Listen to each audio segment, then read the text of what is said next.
International Working Women's Day, resisting capitalist state violence domestically and globally. Women's Day and month were born out of centuries of working women, trans and cis, struggling against exploitation and the many faces of oppression in this country. In the mainstream, Women's Day and month has evolved into celebrating the participation of women in racial capitalism. But as capitalism continues to create crisis after crisis, women domestically and globally continue to resist. The first officially recorded Women's Day was organized by the Socialists of America either in 1908 or 1909. There are conflicting records. Women in socialist and communist organizations around the world began establishing Women's Day marches as a way to build bonds of international solidarity among working class and oppressed women, each fighting against their own oppressive rich ruling class. March 8 was chosen to commemorate the 1857 uprising of white and immigrant women and children textile workers in New York City's garment district. They bravely faced greedy and sexist bosses, police terror, and people in their own communities that didn't support their struggle for living wages and safe working conditions. Women's resistance in the North was necessary and inspiring, as was resistance of black women in the South. Industrialization as we know it evolved upon a foundation built by the brutal exploitation by way of unpaid labor of those held captive by chattel enslavement. Resistance of black women like Harriet Tubman, who led many to freedom and also worked to abolish chattel enslavement, must be understood as women's resistance and contributions to the labor struggle in this country as well.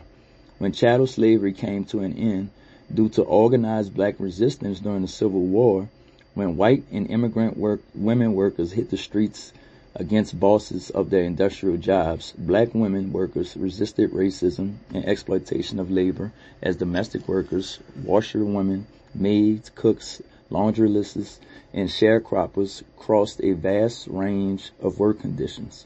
In honor of the militant and thus censored histories of how black women, specifically trans and cis, have contributed to the women's liberation movement across labor, class, and race, we have decided as an example to shed a wider light on the legacy of Rosa Parks, who has been relegated to only one moment in a long line of struggle against the multi-layered oppression and exploitation of working and oppressed women. We are often introduced to Rosa Parks as a tired but brave individual black woman who refused to give up her seat to a white person after a long, hard day at work on December 1st, 1955 in Montgomery, Alabama. In reality, Ms. Parks' actions that day were a part of international organizing campaign within the civil rights movement that helped to launch the Montgomery bus boycott. Ms. Parks' direct action was planned that day and built on the direct action of other courageous black women like 15-year-old Claudette Colvin, who were challenging segregated public transportation at the time. By 1955, Ms. Parks was a seasoned community organizer with decades of experience in the movement. Her arrest was skillfully leveraged in the struggle already being waged against the treatment of black people under racial capitalism. Much of Ms. Parks' resistance was shaped by her experience as a black domestic worker in the South. What many do not know is that Ms. Parks played a critical role organizing black women in the larger black community in resistance to sexual violence under Jim Crow, long before she refused to give up her seat on the bus. When Ms. Parks was 18, she resisted a rape attempt while laboring as a domestic worker for a white employer. During Jim Crow, rape laws only protected white women, so Ms. Parks' resistance to that attack could have cost her life. She fought back anyway.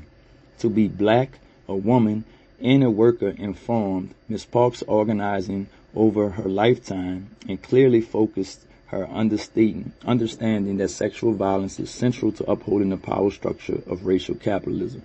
Ms. Parks understood that sexual violence was a tool to terrorize and control black people, and she was committed to building collective resistance to this terror. She led multiple campaigns across the South and eventually the entire country to organize black communities in documenting their stories and fighting back against rape and other forms of sexual violence at the hands of white supremacists. While fighting in the defense of black women, she also demonstrated solidarity with black men, participating in campaigns that targeted the justification of lynchings, based on accusations of rape by white women. This organizing work emboldened black communities across the country to defend themselves against sexual violence. Because of the intersections of oppression and exploitation that black women are forced to endure, anytime black women fight back, individually and collectively against the violence of racial capitalism, all women benefit from this resistance. When our efforts are unified across race and class, the organization of working and oppressed women is a powerful force, capable of shaking up the world order towards the conditions of collective liberation.